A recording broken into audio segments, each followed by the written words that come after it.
avant de partager ensemble ce passage, je tiens quand même à remercier déjà le Seigneur pour m'avoir appelé à travailler dans sa vigne. Ce n'est pas toujours facile, vous savez, travailler dans la vigne. Parfois, on est accroupi, parfois on se lève. Ce n'est pas toujours facile. Mais on y travaille avec amour, on y travaille avec passion et on dépasse tout. Dans cette aventure, évidemment, ma famille en fait partie. Donc, mon épouse, Julie, aux enfants. Et puis, je remercie le couple pastoral, donc Joël et Andrea, et toute l'équipe pour cette confiance. Justement, comme Joël a dit, c'est une première pour moi aujourd'hui avec vous. Ce n'est pas forcément une première pour moi parce que voilà, j'ai déjà eu cette possibilité, mais ailleurs. Il fut un temps. Et aujourd'hui, je reprends. Donc la pression est un peu haute, je vous l'avoue. Mais je suis confiant que mon cœur est disposé vraiment à cet appel. Et donc, j'arrête et on va voir ensemble ce partage d'aujourd'hui.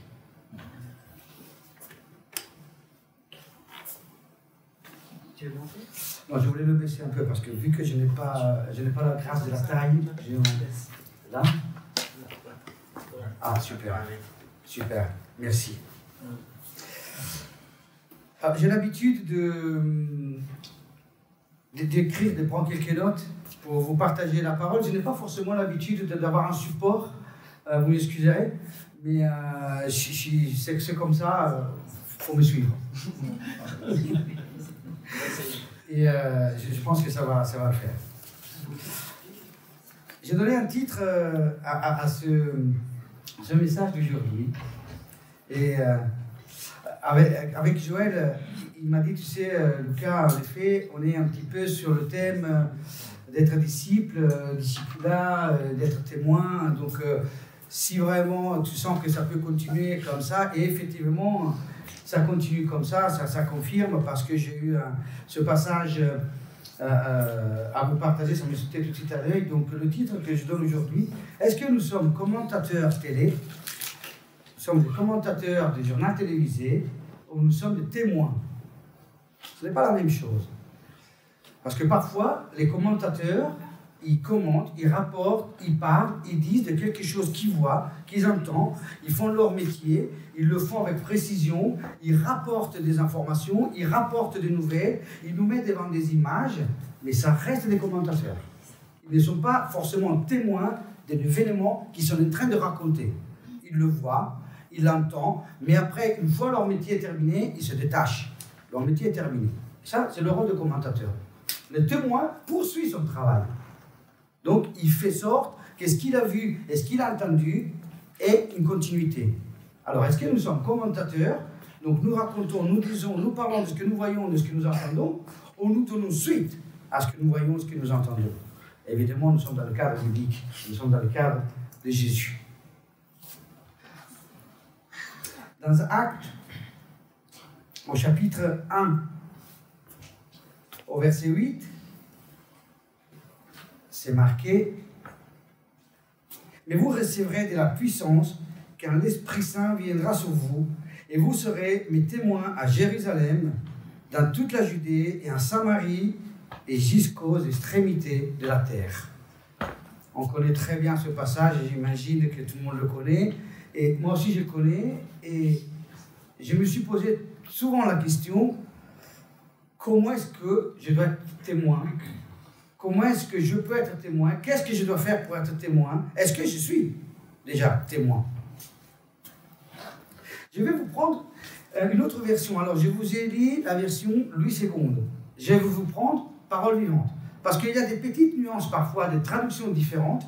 Et dans Parole vivante, c'est marqué « Mais bientôt, le Saint-Esprit descendra sur vous et vous revêtira de force pour vous rendre capable d'être mes témoins. » La nuance peut paraître légère, mais elle est très importante.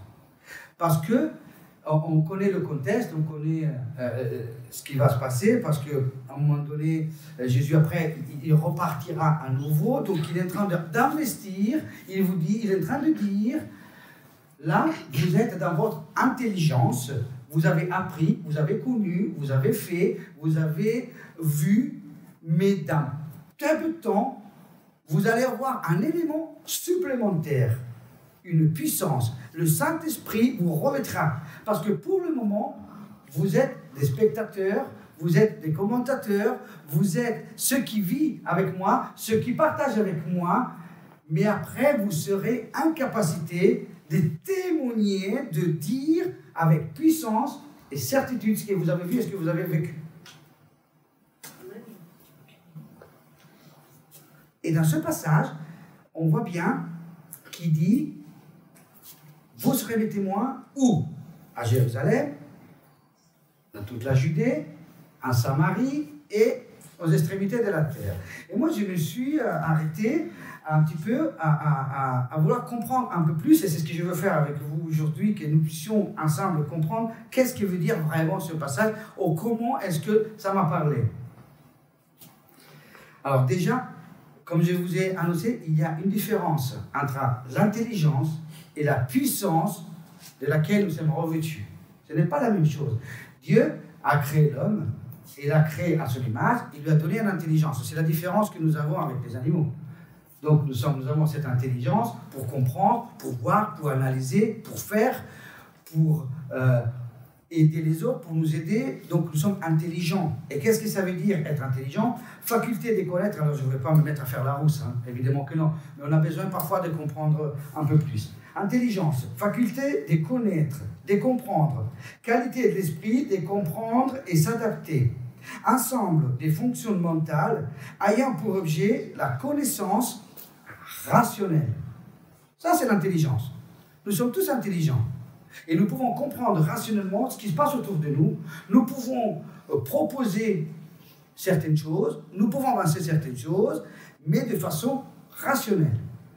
Jésus a dit, mais vous recevrez une puissance. Et c'est là toute la différence qui fait de nous, qui fait des chrétiens, des témoins, ou que nous puissions l'être et que nous puissions être capables de l'être. Parce que le Saint-Esprit nous a revêtus de la puissance, situation, état d'une personne qui a une grande action. La puissance confère la force, la richesse, capacité de ceux qui peut beaucoup, de ceux qui produit des grands effets. Ça, c'est la différence entre l'intelligence, être intelligent, et avoir la puissance de Dieu. Parce qu'avec l'intelligence, je peux faire beaucoup de choses, je peux dire beaucoup de choses, je peux relater beaucoup de choses, je peux exposer beaucoup de choses, mais ça reste une exposition, ça reste un commentaire, comme je vous disais tout à l'heure.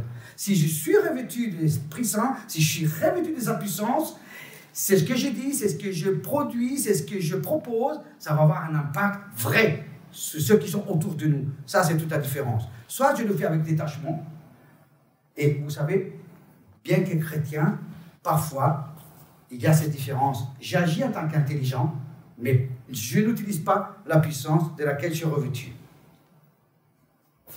J'ai dit beaucoup parce que j'ai appris beaucoup. J'ai dit beaucoup parce que j'entends beaucoup. J'ai dit beaucoup parce que je vois beaucoup. Mais finalement, je suis un rapporteur des événements. Je suis un rapporteur de la parole. Je suis un commentateur. En fait, tout simplement, je ne suis pas en capacité de le faire avec cette puissance qui me donne cet habit d'être témoin puissant. Et vous savez, dans la Bible, je ne vais pas reprendre tous les passages, mais Jésus a dit, vous ferez des choses plus grandes que moi. Mais je peux faire ces choses plus grandes, c'est cette puissance, je suis capable de l'exercer. Témoin, maintenant. On sait tous bien ce qui c'est un témoin. Qu'est-ce qui fait un témoin? Ça veut dire quoi témoin? Alors, je n'ai pas l'habitude de rentrer dans le grec, l'hébreu, les études. Ce n'est pas forcément ma tasse de thé, je vous prie de m'excuser, mais je suis plus... je n'ai pas appris à étudier comme ça, mais c'est pour ça que peut-être je m'appuie plus sur autre chose. Témoin. Personne qui peut certifier ou qui certifie ce qu'elle a vu ou entendu et qui est témoin en vérité. Un commentateur peut biaiser les choses selon la situation. Un témoin, il doit être en vérité. Point à la ligne, il n'y a pas d'autre possibilité. Sinon, tu n'es pas un témoin, tu es un commentateur. Personne qui, par ses paroles, par ses actes, par son existence même, porte témoignage d'une pensée. Par ses actes, par ses paroles, par sa posture, par son existence même. Si je suis témoin, doit se voir. Si vous ne voyez pas que je suis témoin, je reste commentateur. Très bien, sympathique. En plus, voilà, il a la tchatch, il rigole et tout, mais je reste un commentateur, ça ne m'intéresse pas. Ce n'est pas mon but, ce n'est pas mon propos. Si j'ai accepté le Christ, je veux suivre le Christ vit en moi, je dois être son témoin. Et si je suis à son image, je dois l'être jusqu'au bout. Je ne peux pas faire des compromis. Un pied dedans et un pied dehors, ça ne marchera pas.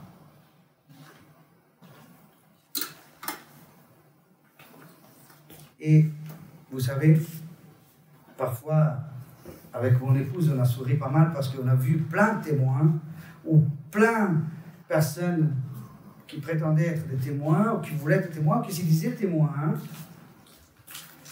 et qui venaient « Bonjour mon frère, bonjour ma sœur ». Et il me sortait toute une panoplie des versets bibliques, des actions de Jésus, des paroles faites, des Jésus m'a dit ceci, Jésus m'a dit cela, le Seigneur... Et puis, à un moment donné, je disais, ouais.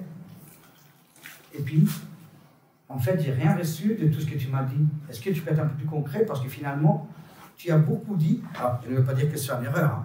Je ne suis pas en train de dire que c'est une erreur de s'appeler frère ou sœur, de dire Jésus m'a dit, j'ai reçu cela. Ça arrive, bien sûr, évidemment, on le sait. En plus, on a parlé du Saint-Esprit. Mais ceux qui sont habitués tous les jours, pour montrer qu'ils sont des bons chrétiens, pour montrer qu'ils sont des bons témoins, ou pour avoir cette allure. Moi, je préfère peut-être être un peu plus en retrait, ne pas dire, ne pas trop faire, mais montrer que je le suis au lieu de le dire. Parce que je peux le dire pendant des années, mais rien montrer aux autres. Et je peux, pour une seule action, montrer quelque chose à quelqu'un sans parler. Et c'est ça mon meilleur témoignage. Si j'écris toute la journée en tue-tête...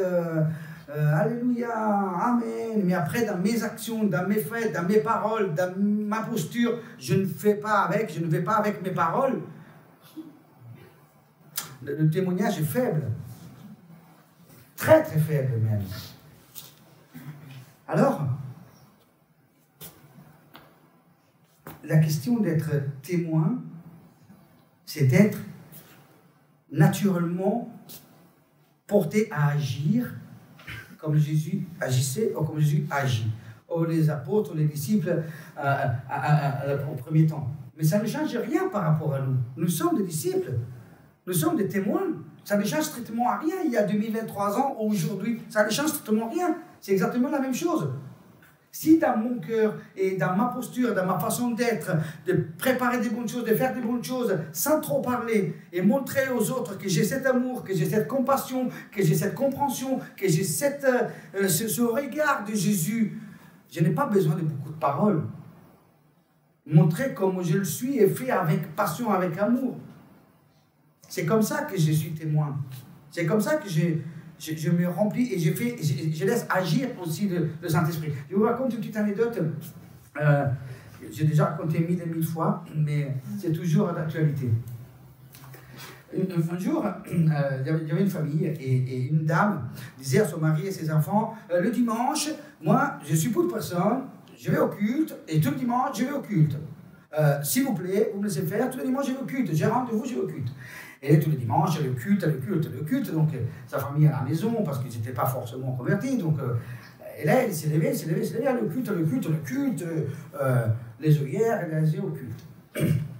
Et un jour, probablement, le Seigneur lui a parlé dans son cœur et lui a dit, tu vas au culte dimanche, c'est très bien. Tu vas me rencontrer avec la communion fraternelle, c'est très bien, mais tu es en train de délaisser ta famille le dimanche matin, ils ne comprennent pas, ils ne sont pas trop convertis, ce n'est pas comme ça que tu vas les toucher.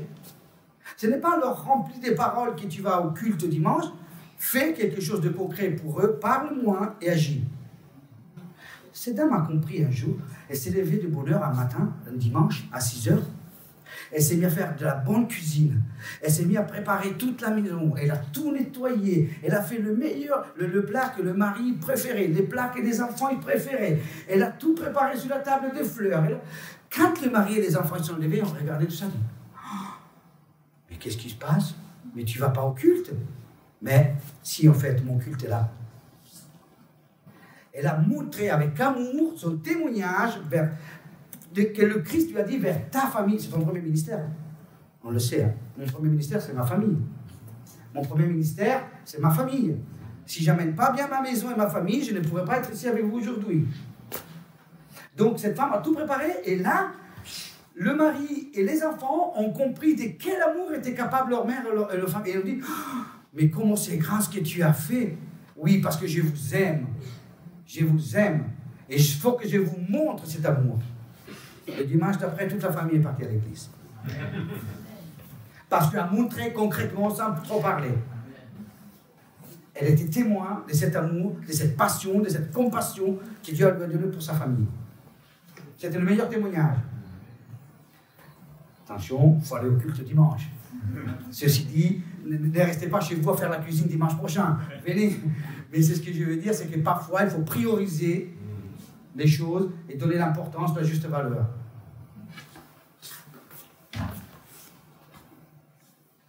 Maintenant,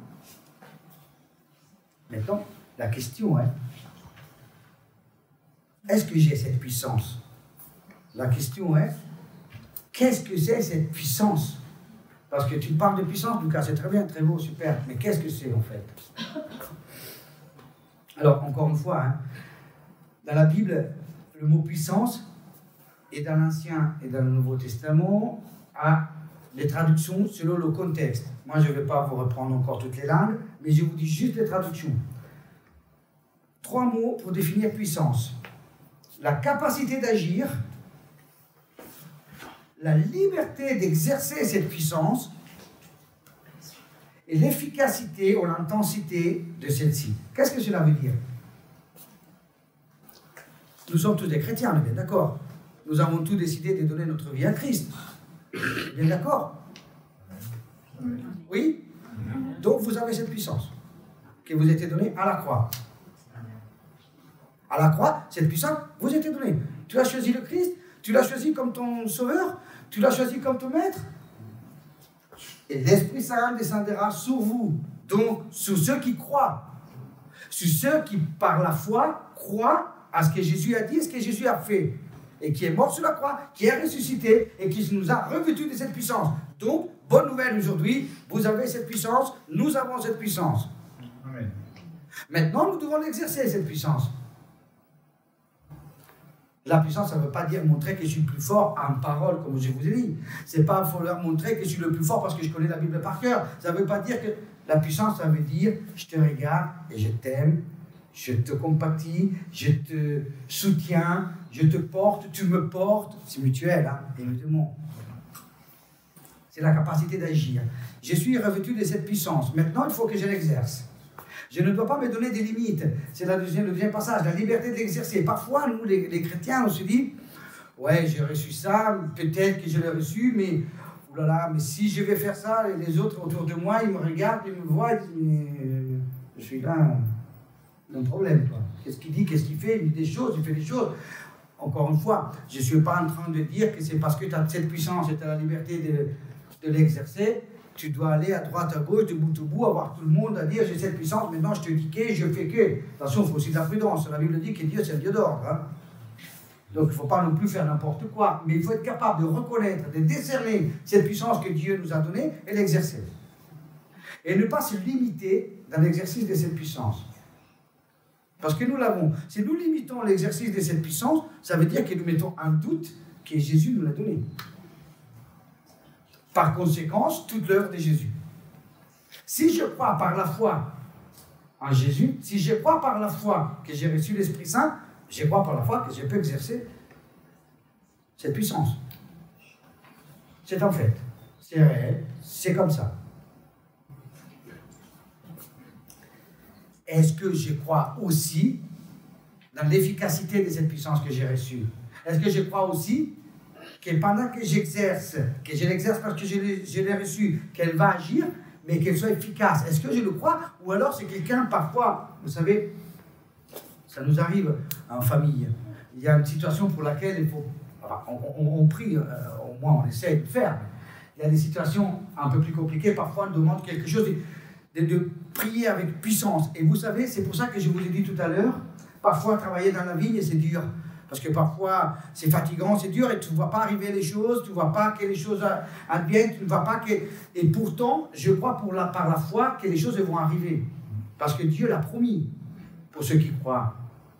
Et parfois, même nous, on a des combats, comme tout le monde. Maintenant, je ne descends pas sur les combats, ce n'est pas le thème, ce n'est pas le propos. Mais nous continuons avec persévérance, nous continuons avec insistance, parce que nous savons que nous sommes revêtus de cette puissance, et qu'un jour ou l'autre, les choses vont arriver. Et s'ils n'arrivent pas, parce que ce n'est pas le temps. Mais Dieu maîtrise. Et moi, je dois le croire, et je dois croire que par cette puissance, les choses arriveront dans le temps et en heure.